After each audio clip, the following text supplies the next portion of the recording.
So, what happens when we die? It's a question that humanity has wrestled with throughout history.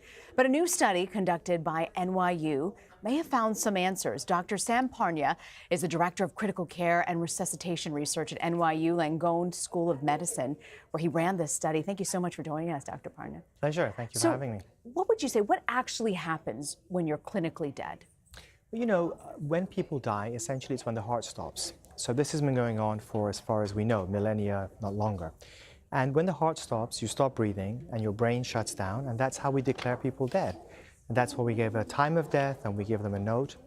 And really, to be honest with you, until about 50 years ago, that was the point of death. So people become lifeless, motionless, the brain shuts down.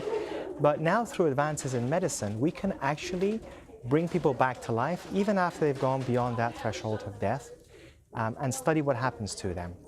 And one of the interesting things, of course, is that the brain completely shuts down, as I said.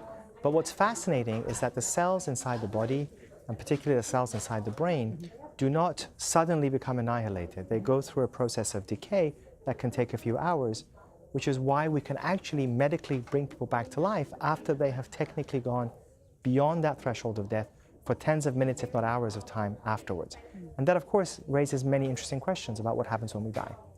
So tell me more about this study. How did you conduct it? And tell me about, how you came about reaching your findings, your conclusion. I'm an intensive care doctor, so my job is to essentially save people's lives and prevent them from dying. But unfortunately, people do die, and we try to revive them.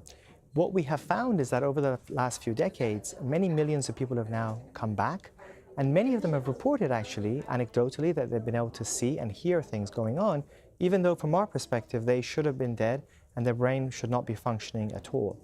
And so we became intrigued to study this, one, because it was fascinating, and two, because we tried to revive people without brain damage and to ensure they don't have any disorders of consciousness, so not becoming like brain damaged or having a vegetative state.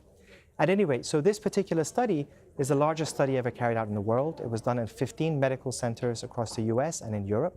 And we studied more than 2,000 people who'd gone through this cardiac arrest or process of death. And we did not expect people to have any consciousness or awareness, but intriguingly, up to 40% of people came back and had a perception of being aware of what was happening to them, even though they had technically gone beyond the threshold of death. Why do you think that is? Well, there's a lot to it. I should also add that among that group, 10% had a very deep, profound mystical experience that was very true to them. But interestingly, 2% actually had full awareness, could describe all the events that were going on that were validated. So of course the question is, why does that happen? And we don't have the answers, because to our scientific model, when people have died, there should be no more conscious awareness going on. But it sounds like maybe consciousness is able to continue. And by that, I don't mean that they're awake, but that entity that makes us who we are, makes Sam who he is, makes Rena who she is, the self, the mind, seems to continue and doesn't become annihilated after a person has gone through their process of death. Were there any of the people that you studied that completely lost all consciousness? Well, that's what I was trying to explain. Yeah. Everybody loses consciousness immediately as soon as the heart stops. It's not like they're awake and watching us. Well, you mentioned that there were some people who remembered there was some sort of mystical experience that they were going through. Were there some people who said, nope, didn't feel anything, didn't? So some people don't have any recollections. What we don't know is whether they had experiences and forgot it afterwards, and that may be what's happening. Because of course we forget a lot of things, and most of the people who are brought back have issues to do with their treatments. We give them sedative drugs, which wipes out their memories. So that's part of what we're studying now, is does everybody have this experience? And how long does mind and consciousness continue in some format, even though we've gone beyond the threshold of death? Do you have some sort of conclusion as to how far the mind and consciousness goes? Again, from what we can determine, which is actually fascinating, and it raises questions about our whole science, about what happens when we die, is that it appears that even though people have gone beyond that threshold of death and their brain has shut down, that entity that we call consciousness, the mind, the psyche, whatever you want to call it, does not seem to become annihilated. From the evidence we have, that at least tens of minutes, if not hours of time afterwards. How long beyond that, we don't know at this point. For the folks who have lost consciousness and come back, have there been any long-term effects afterwards? Well, those people who have these very deep, profound, mystical experiences, often they describe a sensation of being very peaceful, seeing a bright, warm, welcoming light, sometimes deceased relatives. And intriguingly, some of them describe a sensation of a being that they describe as being perfect and full of light and love and compassion.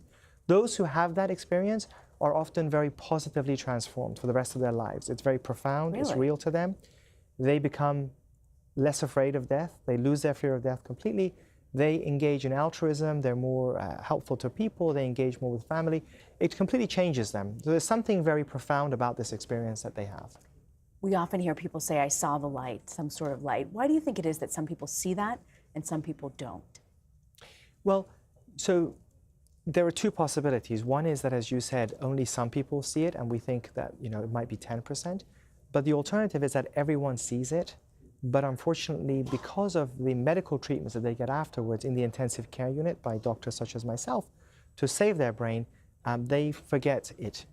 And one of our new studies is trying to actually decipher whether people have had it but just forgotten about it. And so I think there is some evidence that more people are having it, but unfortunately they just forget it afterwards.